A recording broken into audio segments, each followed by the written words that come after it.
Welcome to the Power of Education channel.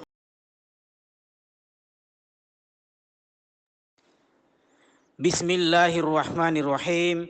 Assalamualaikum warahmatullahi wabarakatuh. Refleksi Indonesia Jaya. Alhamdulillah, 1 tahun cukup telah menjadi bagian dari sejarah negeri ini. 1 tahun cukup telah menjadi anak bangsa dengan nafas kehidupan penuh makna. Semua orang memiliki napak tilas tentang Indonesia. Setiap orang memiliki qofadis tersendiri tentang Indonesia. Semua orang menitip pesan dan harapan perjuangan untuk kejayaan negeri ini. Negeri ini jaya dengan sumber daya alamnya yang melimpah ruah. Indonesia ini jaya dengan bineka tunggal ikanya. Indonesia ini jaya dengan pembumian akhlak mulia, adab dan sopan santun yang lestari. Negeri ini jaya dengan bumi khatulistiwa serta tanah subur yang bisa tumbuh berbagai jenis tanaman yang bermanfaat. Indonesia ini jaya dengan persatuan dan kesatuan demi kedamaian dan keharmonisan Nusantara ini. Indonesia ini jaya dengan keberanian anak bangsa menumpas penjajah yang merampas dan menggelapkan kekayaan bumi ini. Indonesia itu jaya dengan penguasaan ilmu pengetahuan dan teknologinya. Itulah idealisme yang pasti menjadi impian bagi siapapun yang memproklamirkan diri sebagai pemimpin dan warga negara Indonesia. Tentu impian-impian itu memiliki banyak tantangan yang sangat besar untuk mewujudkannya. Tantangan itu sebagai penggerak untuk menancapkan strategi jitu agar tidak merongrong kekuasaan dan kewibawaan negara. Akhlak mulia, adab merupakan masalah fundamental bangsa dan negara ini. Lembaga pendidikan dituntut untuk menanamkan adab akhlak kepada peserta didiknya. Akhlak mulia, adab ini telah diatur dalam tujuan pendidikan nasional. Memiliki budi pekerti luhur dan moral yang baik. Dengan itu, akhlak mulia, adab menjadi sumbu dan pelita penerang dalam setiap kurikulum yang diterapkan di negeri ini. Sehingga akan menjadi apapun peserta didik di masa akan datang, maka akhlak mulia adab ini menjadi ruh dalam bekerja dan mengabdi untuk kepentingan bangsa, negara dan agama. Bukan menjadikan akhlak mulia adab hanya sebagai diksi regulasi untuk memenuhi unsur-unsur formalitas dan pengakuan akademik. Korupsi termasuk perbuatan yang berbahaya.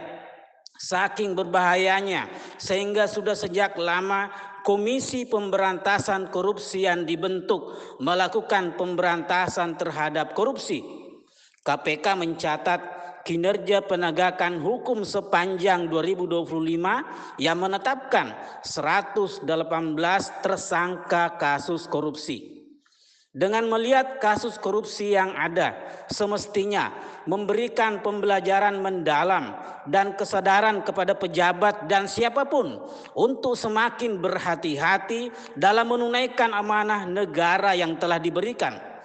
Tidakkah itu menjadi pembelajaran mendalam tatkala pelaku korupsi disorot oleh semua media dan dilihat oleh siapapun?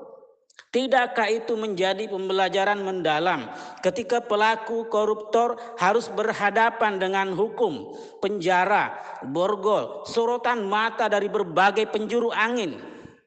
Yang semestinya anggaran yang dikorupsi itu digunakan untuk membangun fasilitas pelayanan masyarakat seperti jalan, membangun sekolah maupun memperbaiki sekolah yang rusak, membangun jembatan dan lainnya. Yang semestinya anggaran itu bisa digunakan untuk beasiswa sekolah maupun kuliah bagi masyarakat yang sangat membutuhkannya. Yang semestinya anggaran itu digunakan untuk membantu memulihkan saudara-saudara kita yang tertimpa bencana. Yang semestinya anggaran itu digunakan untuk menjaga stabilitas keamanan dan pertahanan negara. Yang semestinya anggaran itu digunakan untuk menjamin kesehatan dan melayani sepenuh hati kepada masyarakat yang kurang mampu tatkala mengalami sakit. Tahun 2026, resolusi perubahan hadir dari setiap sudut bumi.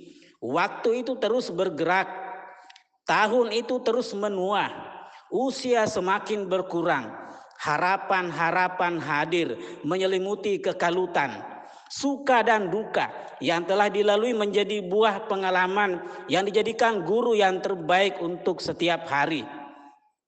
Resolusi bukan sekedar menunjukkan nyali bahwa kita ini pro perubahan.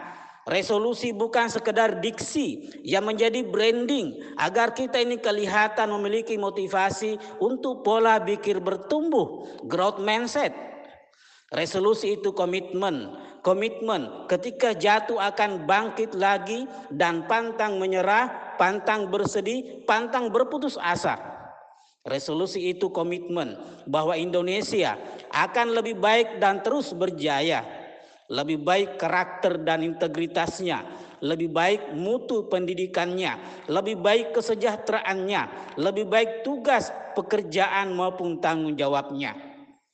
Sehat, afiat dan sukses bersama. Terima kasih. Barakallahu fikum. Wassalamualaikum warahmatullahi wabarakatuh.